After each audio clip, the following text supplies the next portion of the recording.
ماضی، حال اور مستقبل۔ انسان عجب مخلوق ہے، خیال کو حقیقت بناتا چلا جاتا ہے اور حقیقت کو خیال۔ بات آسان ہے، مستقبل خیال ہے، ماضی خیال ہے اور حال حقیقت ہے۔ انسان مستقبل کو حال اور حال کو ماضی بنا دیتا ہے، خود بخود ہی سب کچھ ہو جاتا ہے۔ بڑے غور و فکر، بڑی سوچ بچار کے بعد ایک مقصد حیات بنایا جاتا ہے، اور پھر غور و فکر کے بعد اس مقصد کی بے مقصدیت دریافت کر لی جاتی ہے، اور یوں زندگی علم و عمل، خیال و حقیقت کے مابین کھیلتی ہوئی گزر جاتی ہے۔ یہاں تک تو بات صحیح ہے کہ انسان پردے سے باہر ہے اور مستقبل ماضی دونوں پردے میں ہے، ایک تخیل کے حجاب میں ہے اور دوسرا یادوں کے پردے میں۔ یہی پردہ انسان کو گوارا نہیں، وہ دیکھنا چاہتا ہے کہ اب اور کیا کیا دیکھنا باقی ہے، وہ اس کو بھی دیکھنا چاہتا ہے جسے ایک دفعہ دیکھا جا چکا ہے۔ یہ انسان کے بس میں نہیں، جو دیکھا گیا سو دیکھا گیا، اور جو دیکھا جائے گا سو دیکھا جائے گا، جو ہے سو ہے۔ یہ کہہ دینا آسان ہے لیکن اسے سمجھنا مشکل ہے۔ اس کا حال بدحال ہے، وہ کسی مستقبل کے خوشحال ہونے کا تصور کیسے کر سکتا ہے؟ مستقبل کی خوبی ہی یہ ہے کہ وہ کسی حال کے حوالے سے نہیں آتا، وہ اپنا حوالہ خود ہے۔ وہ جیسے چاہے آئے، عاصیوں کے لیے مغفرت لائے، غریبوں کے لیے دولت لائے، عزت کو ذلت میں بدل دے، یقین کو وسوسہ، وسوسوں کو یقین بنا دے، یہ اس کی مرضی ہے۔ مستقبل کی مرضی بس خدا کی مرضی ہے۔ خدا کی رحمتوں سے مایوس نہ ہونے کا حکم ہے، بار بار حکم ہے، یعنی اپنے مستقبل سے مایوس ہونے کی اجازت نہیں۔ مستقبل پر بھروسہ رکھو، مستقبل پر امید رکھو۔ مستقبل رحمت کا نام ہے۔ انسان کو بات سمجھ نہیں آتی، رحمت ہمیشہ ہونے والی ہوتی ہے۔ جب ہو جائے تو انسان اسے اپنا حق کہہ کر اپنی محنت اور اپنی عقل کا پھل سمجھتا ہے۔ کشتی ہچکولے کھا رہی ہو تو اللہ کو پکارا جاتا ہے، جب کشتی کنارے لگ جائے تو اپنی قوت بازو کے قصیدے کہے جاتے ہیں۔ بہت کم انسان ایسے ہیں جو اپنے حاصل کو رحمت پروردگار کی عطا سمجھتے ہوں۔ بہرحال حال کے بدحال ہونے کے باوجود مستقبل کے خوشحال ہونے کی امید ترک نہیں کرنی چاہیے۔ ماضی کے اعمال کے حوالے سے بھی امید اور مایوسی کا پیدا ہونا لازم ہے۔ جب ماضی کے گناہ یاد آتے ہیں تو ندامت کی بوجھ سے سر جھک جاتا ہے۔ گناہ کے لیے ہی تو مغفرت کا لفظ ہے۔ توبہ گناہ کو ختم کر دیتی ہے۔ توبہ کا مطلب ہی یہ ہے کہ انسان اس راہ سے ہٹ جائے۔ گناہ ترک کرنے کا ارادہ توبہ کا حصہ ہے۔ گناہ نہ کرنے کا فیصلہ توبہ کی عطا ہے۔ توبہ قبول ہو جائے تو گناہ دوبارہ سرزد نہیں ہوتا، بلکہ یاد گناہ بھی نہیں رہتی۔ اس لیے ہم کہہ سکتے ہیں کہ حال کے عمل سے ماضی کا عمل بدل سکتا ہے۔ ماضی کفر ہو تو حال کلمہ پڑھ کے مومن ہو سکتا ہے، حال مومن ہو جائے تو ماضی بھی مومن۔ ایک انسان اگر راستہ بھول جائے، بھٹک جائے، پگ ڈنڈیوں میں کھو جائے، راہوں کے پیچ و خم میں الجھ جائے، اور اگر اسے اچانک منزل کا سراغ مل جائے، وہ منزل تک پہنچ جائے، آسودہ منزل ہو جائے، تو اس کامیاب انسان کا تمام سفر کی تمام کلفتیں کامیابی کا حصہ ہیں۔ کامیاب آدمی کا سارا سفر ہی کامیاب ہے۔ جس کو اللہ معاف کر دے اس کے گناہوں کا کیا ذکر، جسے اسلام کی دولت مل جائے اس کے پرانے کفر کا کیا تذکرہ۔ مستقبل میں جلنے والے چراغ ماضی کے اندھیروں کو بھی دور کر دیتے ہیں۔ خیال، امید اور یقین سے واصل ہو جائے تو ہر ماضی خوشگوار ہے، ہر مستقبل روشن ہے۔ روشنی خیال کی ہے، واقعات کی نہیں۔ حال کی اصلاح کے لیے خیال کی اصلاح ضروری ہے۔ ہم ماضی اور آئندہ کو صرف حال ہی میں سوچ اور دیکھ سکتے ہیں۔ حال کا آئینہ کبھی عکس ماضی دکھاتا ہے، کبھی پرتوے مستقبل۔ آئینہ کجلا جائے تو ماضی بھی تاریک اور مستقبل بھی بھیانک۔ حال کے آئینے کی آب خیال سے ہے۔ خیال کی اصلاح ہو جائے تو ساری زندگی کی اصلاح ہو جاتی ہے۔ حال، ماضی اور مستقبل صرف پہچان کے حوالے ہیں۔ زندگی ایک اکائی ہے، وحدت ہے، جامعیت ہے۔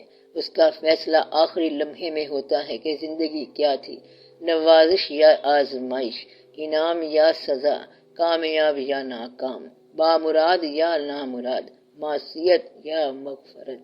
ہمارا فردہ، ہمارا ماضی صرف ہمارے حال کی کرشمہ سازی ہے۔ جس کا آج خوبصورت ہے اس کا ماضی بھی خوبصورت، مستقبل بھی خوب، جس کا آج پراگندہ ہو اس کا گزشتہ بھی پراگندہ، آئندہ بھی پراگندہ۔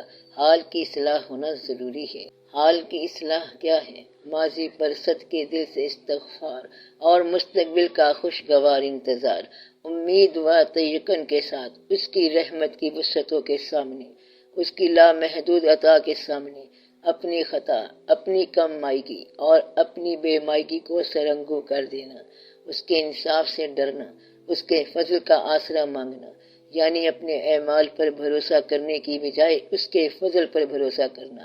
تاریک راتوں کو سورج کی تابنا کی عطا کرنے والا انسان کی زندگی کی تیرگی اور مایوسی کو امید کی روشنی عطا کرتا ہے۔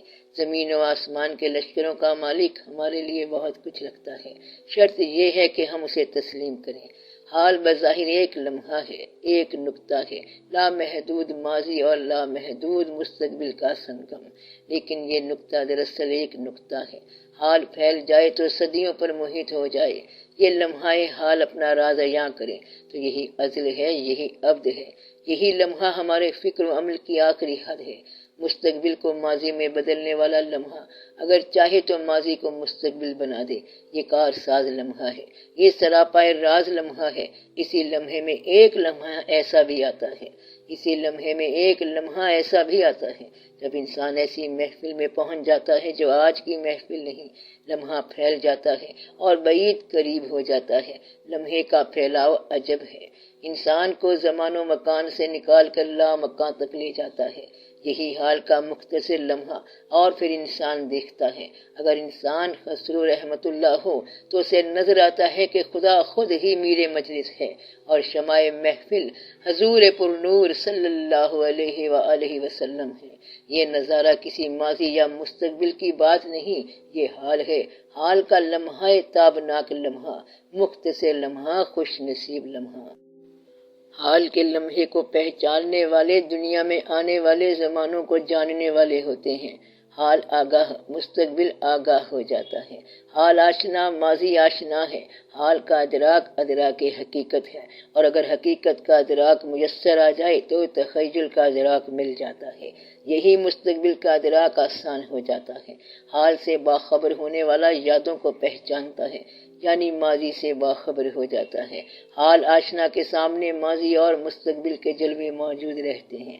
یہ تو صرف حال آشنا کی بات ہے، اور جو انسان حال پر قدرت حاصل کر لے اس نے ماضی اور مستقبل کو مسخر کر لیا، اس کا مستقبل اس کی اطاعت میں آئے گا۔ حال پر قدرت حاصل کرنا اتنا مشکل ہے جتنا زمین اور آسمان کے حصار سے نکلنا۔ انسان ہرگز نہیں نکل سکتا مگر جسے اللہ توفیق دے۔ دراصل انسان کی سب قدرتیں توفیق الہی کی کرشمہ کاریاں ہیں۔ وہ جسے چاہے، جو چاہے، جب چاہے بنا دے۔ وہ جب چاہے یتیموں کو پیغمبر بنا دے، چاہے تو شاہوں کو در بدر کر دے، وہ چاہے تو مکڑی کے کمزور جالے سے قوی دلیل پیدا کر دے، چاہے تو مقرب کو معتوب کر دے، چاہے تو عاصی کو بخش دے۔ وہ جسے چاہے اسے کیا سے کیا بنا دے، غافل کو راز آشنا کر دے، جاگنے والے کو محروم کر دے اور سونے والے کو سرفراز کر دے۔ یہ سب اس کے اپنے کام ہیں۔ حال اس کا، مستقبل اس کا، ماضی اس کا، انسان کا دل اس کا اپنا بنایا ہوا۔ جس دل کو چاہے محرم راز کر دے وہ سب کچھ کر سکتا ہے اور کرتا ہے۔ ہم ماضی، حال اور مستقبل کے زمانوں میں مقید ہیں، اس کے ہاں ایک ہی زمانہ ہے، وہ ہمیشہ ایک ہی ہے۔ اس کے جلوے بدلتے ہیں، اس کی ذات نہیں بدلتی۔ اس نے جس پر فضل کیا وہ بھی قائم کر دیا گیا، اس کا حال بھی ماضی اور مستقبل سے واصل ہو کر ایک زمانہ ہو گیا۔ ہر زمانہ، ہر دور، ایک زندگی، ایک اکائی، ایک وحدت، ایک جامعیت۔ اس بات کا کوئی فارمولہ نہیں۔ لمحے میں صدیاں دیکھنے والے ذرے میں صحرا دیکھتے ہیں، قطرے میں کلزم دیکھتے ہیں۔ اس میں صرف کسی کے ہو جانے کی بات ہے، بس اتنی سی دیر لگتی ہے جتنی غالب کو اس شعر کے کہنے میں۔ دلے ہر قطرہ ہے سازے انال بہر، ہم ان کے ہیں ہمارا پوچھنا کیا۔ ایک بار دل سے تسلیم کر لیا جائے تو حجاب اٹھ جاتا ہے، پردہ اٹھ جائے تو ماضی، حال اور مستقبل ایک شے کے نام ہو کے رہ جاتے ہیں، اور وہ شے امر الہی ہے۔ امر الہی کو توفیق الہی سے ہی سمجھا جا سکتا ہے۔